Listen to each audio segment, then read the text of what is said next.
This is how I became a better security analyst and provided more value to our clients when I worked at a SOC environment in a MSSP. So in my experience when working in a SOC, it's all about alerts, and more alerts, while obviously keeping up with SLA, your service level agreements. I actually created a video about a day in the life of a SOC analyst if you're interested in seeing what that's like. But being in a SOC, and I'm aware that all SOCs are different, you eventually see people heavily rely on the work done by previous analysts. So what do I mean by that? The escalations and investigations become a copy-paste workflow where it will only contain information found in the alert or information found in a previous ticket, literally identical, which provides zero value to the client. I've seen incorrect escalations sent to a client. So for example, client A would receive client B's information, and that is a fireable offense. So be careful.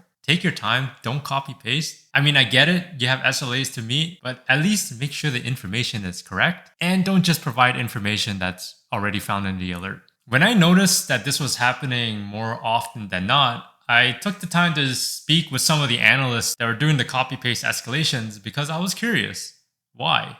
And it actually turned out that they simply just did not know how to investigate it. And they thought, hey, since analyst A did this before, it must be right. Right? Which leads me to my first point, understand the alert.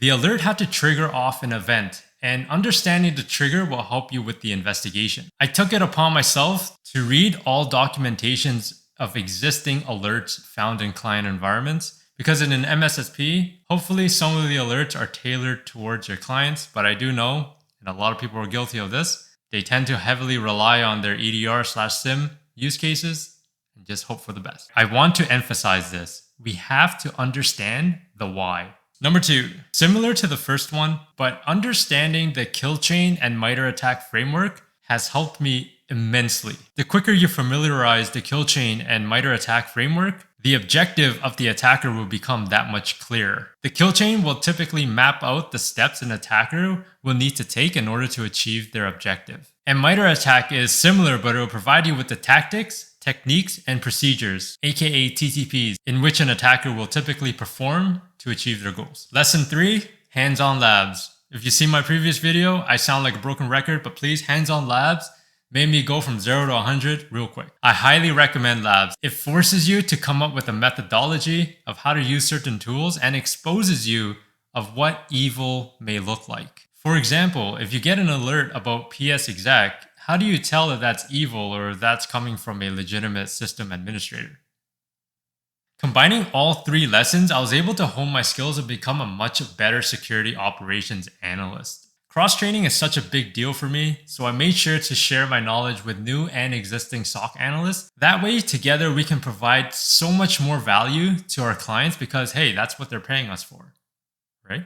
Less copy-paste and more context-driven investigations is what I always aim for. So to summarize, make sure you understand the alert, be aware of the kill chain and MITRE ATT&CK because again, this makes the attacker's objective that much clearer, and do hands-on labs on the side because again, this forces you to have a methodology and exposes you to what evil looks like. Combining all 3 helped me become a better analyst, and hopefully it will help you become a better analyst as well. And also make sure to spread that knowledge across the SOC. That way collectively, you can all provide better value for your clients. I'll also include some books that I've read down in the description below that had helped me throughout my career, and I highly recommend them. If you are someone trying to get started in cybersecurity, you don't have to do this alone.